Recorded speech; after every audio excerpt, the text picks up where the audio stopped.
Howdy everyone, Mr. CAUSEY coming to you from my virtual studios in beautiful Atascocita, Texas. And a bit humid here today, but we got a great problem that comes to us today. So let's look at the two-parter, an A and a B. You will need a periodic table and you'll need your calculator. I use a TI-84, you use whatever you have available. And you need to know molar mass, mole ratios, chemical equations, and what limiting reactants are. So remember, there are videos for all of those.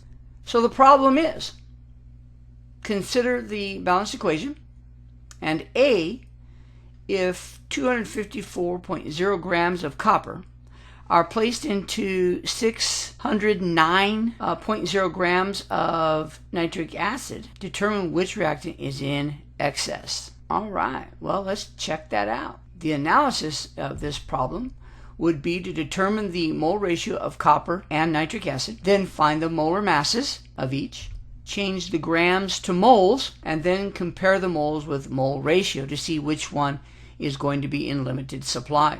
So let's go to the blackboard, write down our equation, and let's do the mole ratios. Well, that's pretty easy because we're dealing with just the reactants in this part.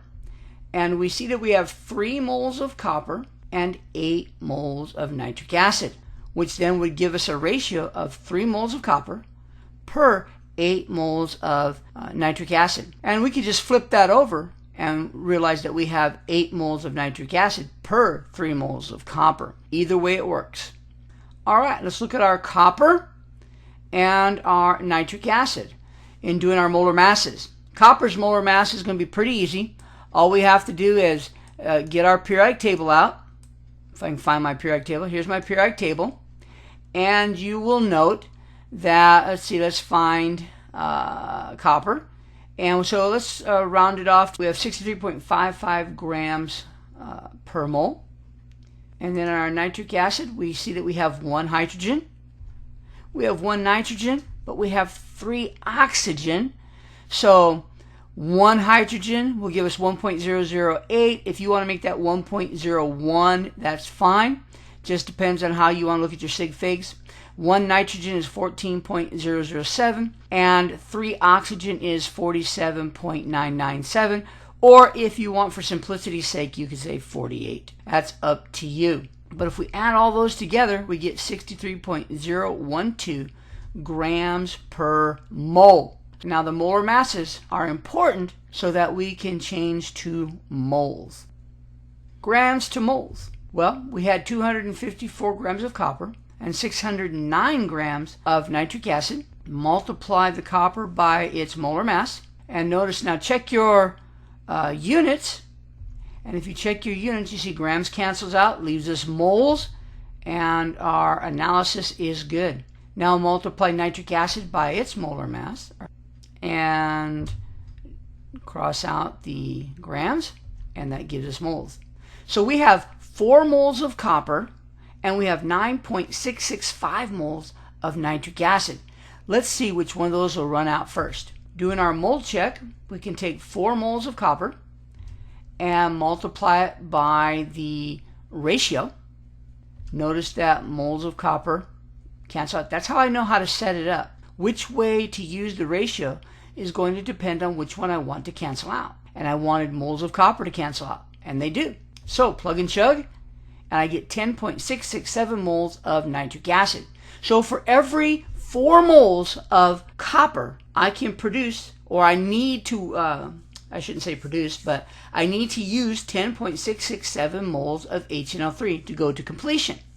Now, multiply by the ratio, cross out our units, and 9.665 moles of nitric acid require 3.624 moles of copper. Now, if you look at those two values, when we're looking at our copper, we need 10.667 moles of nitric acid, but we don't have that much nitric acid. However, when we look at our moles of nitric acid, we only need 3.624 moles of copper, and we have in excess of that. So our conclusion would be that HNO3 is the limiting reactant, and therefore the copper is in excess. All right, let's look at the recap.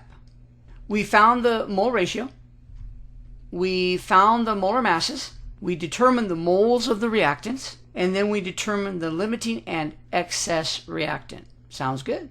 Now for part B. Consider again the balanced equation. And if the reaction in part A is carried out, what mass of nitrogen monoxide will be formed? Well, let's analyze it.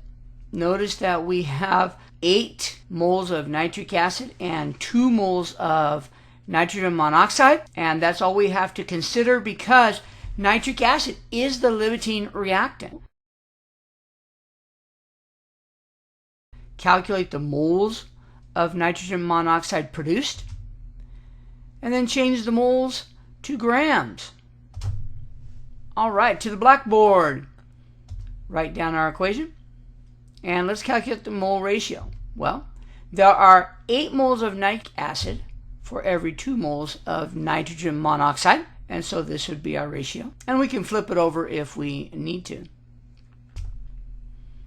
Now for our moles of nitrogen monoxide, we know that there are 9.665 moles of HNO3, and we're going to multiply that by the ratio. Do our analysis and see that the units cancel out correctly, and then do our plugging and chugging. And 2.416 moles of nitrogen oxide. That's pretty cool. So then let's turn the moles into grams. We can change moles into grams by multiplying by the molar mass. And I calculated the molar mass by using my periodic table and just adding everything up. It comes out to 30.006 grams of nitrogen monoxide per 1 mole of nitrogen monoxide.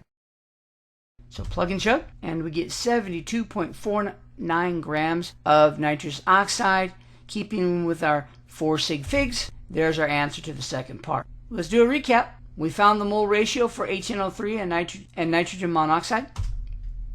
We determined the moles of nitrogen monoxide.